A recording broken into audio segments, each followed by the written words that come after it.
नमस्कार मैत्रिणींनो. आपण आज आळूच्या पानांची दशमी बनवतोय. तर अशा पद्धतीने मी आळूचे पान असे कापून घेतले, छान धुवून घेतले. आधी त्या पानामध्ये असे थोडे शिरा वगैरे असे जाड जाड काड्या असतात त्या काढून टाकायच्या आणि असे बारीक एकदम बारीक कापून घेतलेले आहेत मी.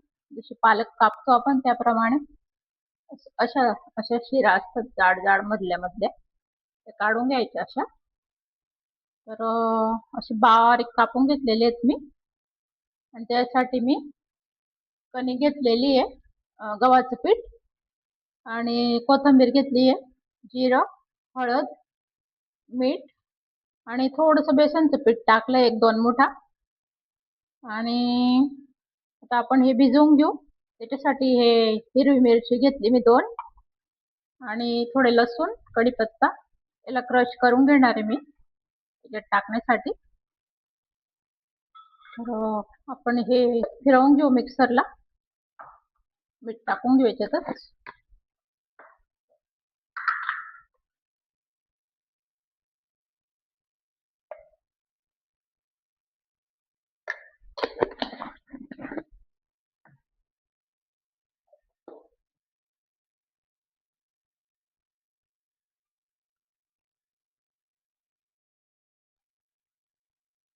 आता हे दळून घेतलंय मी मिक्सरवर बारीक. लसूण आणि हिरवी मिरची, कढीपत्ता याच्यात टाकून द्यायचं आणि एक पळी 1.5 पळी तेल टाकायचं याच्यात, थोडीशी दशमी मऊ येण्यासाठी.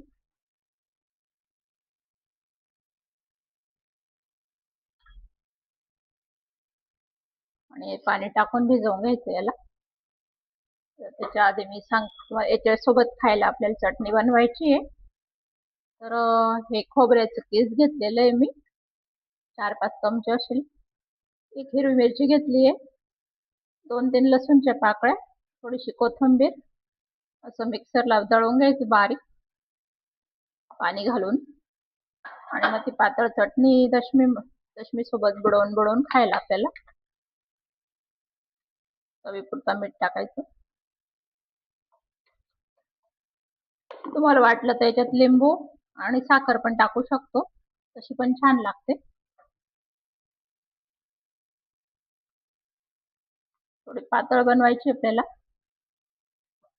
तर असं दळून घ्यायची तिला. अशा पद्धतीने मी चटणी दळून घेतलेली आहे, बघू शकता. तर याच्यात लिंबू आणि साखर किंवा दही आणि साखर टाकली ना आणखी छान लागते ही. पण मी आज अशीच बनवली, फक्त सिंपल. तर याच्यावर तुम्हाला वाटलं तर जिऱ्याची फोडणी पण देऊ शकता. तेलात जिरं तळून घ्यायचं आणि वरून टाकायचं, किंवा नुसतं वरून थोडंसं तेल टाकून घ्यायचं फक्त असं.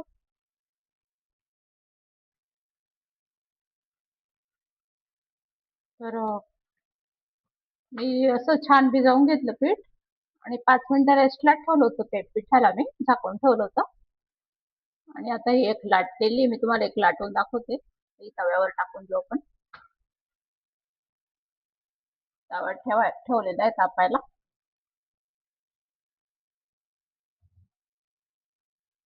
तव्यावर थोडंसं तेल फिरवून घ्यायचं असं गोळ्या त्याच्याने, पोळीच्या दशमीच्या पिठाने असं तेलात बुडवून घ्यायचं गोळा गोळा आणि फिरवून घ्यायचं. अशी बारीक लाटून घ्यायची छान. तुम्हाला एक लाटून दाखवते मी आता.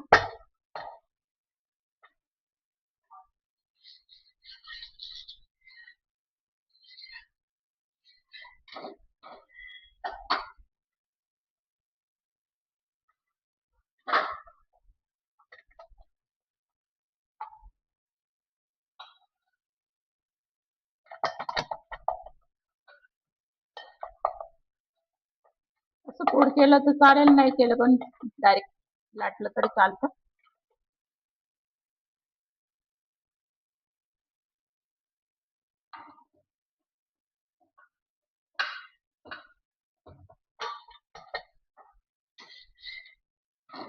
एक एक वेळा पलटवून घ्यायची आणि मग तेल टाकायचं.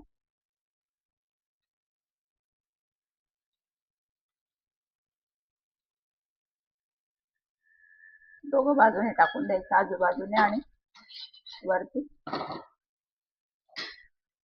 गॅस थोडा मिडियम करून द्यायचा.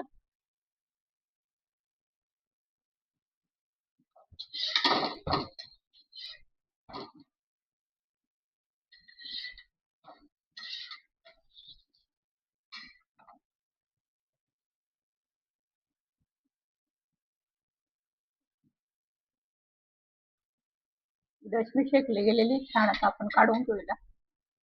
असे वाटीवर ठेवायचे म्हणजे वाफेने ती ओली होणार नाही ती, म्हणून वाटीवर ठेवली मी तिला. आता हे लाटून घेऊ.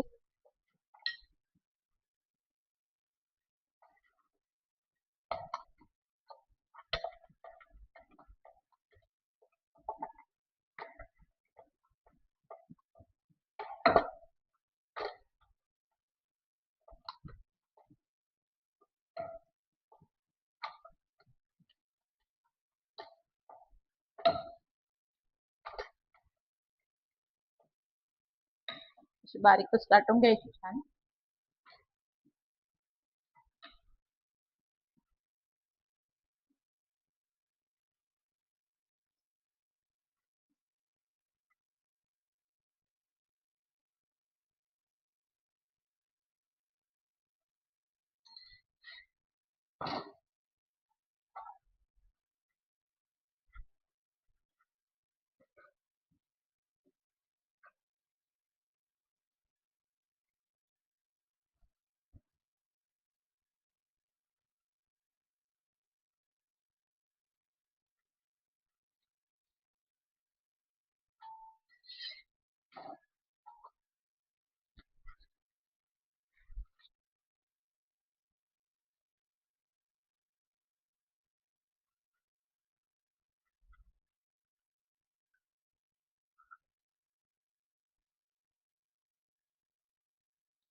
उतरवून घ्यायचे मैत्रिणींनी, झालेली छान.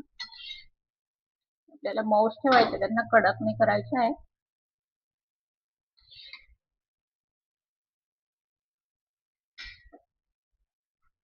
अशाच पद्धतीने सगळ्या लाटून घ्यायच्या. बघू शकता मैत्रिणींनो, आपल्या दशम्या, आळूच्या पानांच्या दशम्या, कोणी पोथीचे पानं पण म्हणतं याला, कोणी आळूचे पानं म्हणतात. तर आळूचे पानं जास्त प्रचलित शब्द आहे, पोथीची पानंही म्हणतात. तर याच्या दशम्या छान लागतात, बनवून पहा, छान लुसलुशीत बनतात त्या मस्त. तर अशा प्रकारे मी बनवल्या आहेत त्या. चटणी बनवली खोबऱ्याची, कांदा, लोणचं, असं छान जेवण होऊन जातं याचं. इथं व्हिडिओ समाप्त झालाय आपला. लाईक करा, सबस्क्राईब करा मैत्रिणींनो. थँक्यू.